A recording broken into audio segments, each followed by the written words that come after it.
Et le risque reste permanent.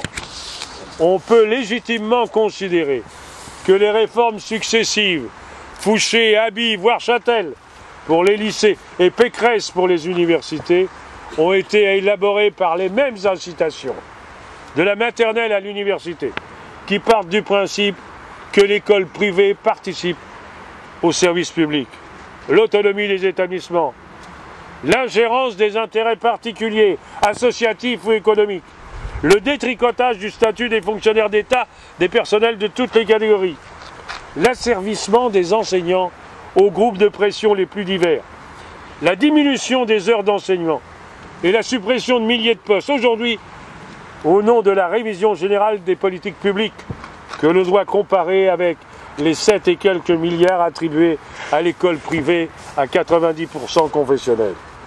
Il est évident que l'autonomie des établissements s'inscrit parfaitement dans la réforme territoriale de l'État, qui est une agression à l'unité et l'indivisibilité de la République et de son rôle.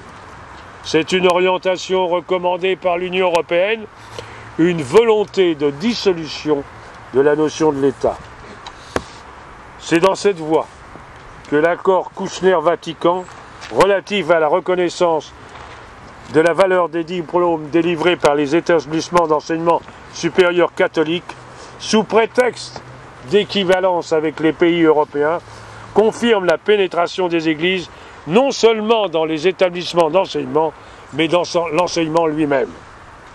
Et c'est là le véritable problème. Initié par le rôle accordé par la loi Debré, la reconnaissance de l'enseignement religieux comme concurrentiel à l'enseignement de l'État. C'est la pénétration de l'obscurantisme dans ce que devrait être la recherche de la liberté.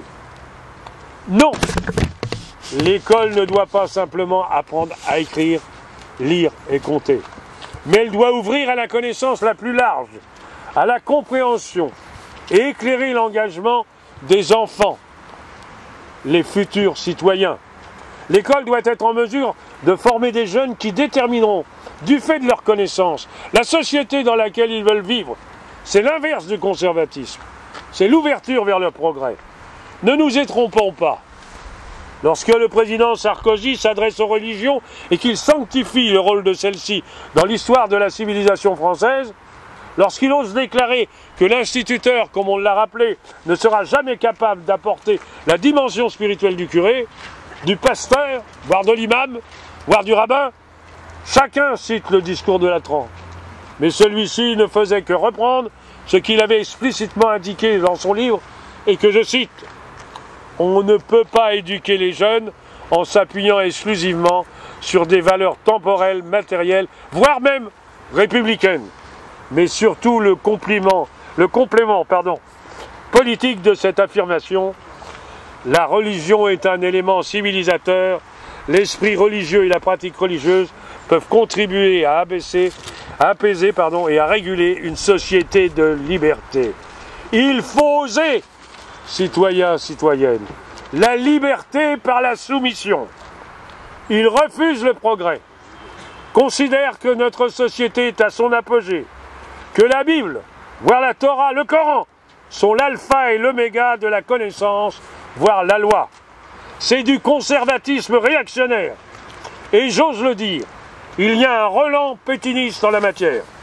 Certes, la France n'est pas dans la situation de 1940. La pression n'est pas militaire. L'envahissement est autre. Il est économique.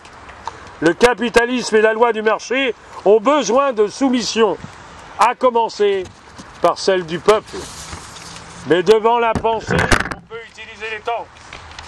Alors l'adaptation politique se fera par un compromis avec les religions, toutes les religions.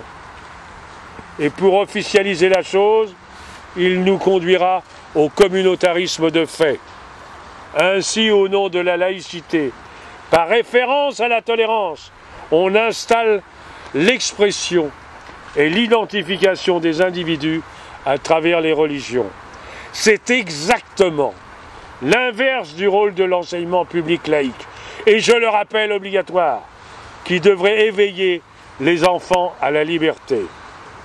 Dans ce combat prioritaire pour la Fédération nationale de la libre pensée, nous avons voulu aujourd'hui non pas seulement commémorer un engagement laïque de 1960 dont nous sommes fiers, mais sensibiliser les citoyens, tous les citoyens, aux valeurs républicaines, à l'école libre, la vraie, celle de la République, afin que les générations qui viennent aient le droit de choisir leur avenir, développer la liberté de penser, l'envie de connaître et le cas échéant, le savoir qui permet de construire la contestation. Battons-nous, ayons le courage de nos anciens et faisons de nos enfants, qui que nous soyons, quelle que soit notre origine, nos opinions, voire nos engagements spirituels, les enfants de la liberté. Vive la libre pensée, à bas la calotte et vive la sociale!